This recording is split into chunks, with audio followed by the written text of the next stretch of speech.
ধরুন ঢাকার ফার্মগেটে একটি পারমাণবিক বোমা পড়ল। পারমাণবিক বোমার আঘাতে কোনো কিছু বুঝে ওঠার আগেই ভস্ম হয়ে যায় সবকিছু। ধরা যাক আপনি বিস্ফোরণ স্থল থেকে বেশ দূরে আছেন, কিন্তু তাতেও কি পারমাণবিক বোমার প্রভাব থেকে রক্ষা পাবেন? প্রশ্ন হচ্ছে, বিস্ফোরণের ঠিক কতটা দূরত্বে থাকলে আপনি নিরাপদ? ১৯৪৫ সালে হিরোশিমায় যে বোমা ফেলা হয়েছিল সেটার চেয়ে আজকের বোমাগুলো ৬০ গুণ বেশি শক্তিশালী। ধরা যাক উত্তেজনাকর কোনো পরিস্থিতিতে কোথাও ১ মেগাটনের পারমাণবিক বোমা বিস্ফোরিত হল। ১ মেগাটনের বিস্ফোরণে প্রথমেই তৈরি হবে আগুনের এক বিশাল বলয়। এর তাপমাত্রা হবে সূর্যের চেয়েও বেশি। এই বলয়ের ভেতরে পড়া সব কিছু প্লাজমায় পরিণত হবে মাত্র ১ সেকেন্ডে। কেন্দ্রস্থল থেকে শুরু করে আশেপাশের পুরো এলাকা একদম গুড়িয়ে যাবে। কিন্তু এটা শুধু শুরু।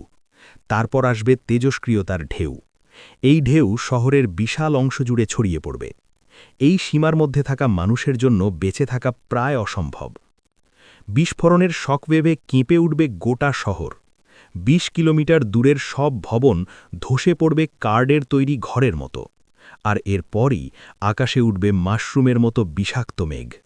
কার্বনের কণায় ঢেকে যাবে সূর্য। বিস্ফোরণ থেকে বেঁচে গেলেও তেজস্ক্রিয়তা বয়ে আনবে মৃত্যু। বাতাসের গতিতে এই কালো কণা ছড়াবে ঢাকার আশেপাশের শত কিলোমিটার এলাকা জুড়ে। কৃষিজমি হবে বিষাক্ত, খাবার হবে দূষিত। দীর্ঘমেয়াদী ক্যান্সার আর বিকিরণ রোগে আক্রান্ত হবে লাখো মানুষ। বিশ্বে এখন মজুদ আছে ১৩,০০০-এরও বেশি পারমাণবিক অস্ত্র। নিরাপত্তার দোহাই দিয়ে শক্তিধর দেশগুলো তৈরি করে যাচ্ছে মারণাস্ত্র। প্রশ্ন হল, কেউ যদি পারমাণবিক অস্ত্রের ব্যবহার শুরু করে, আমরা কি নিরাপদ থাকতে পারব?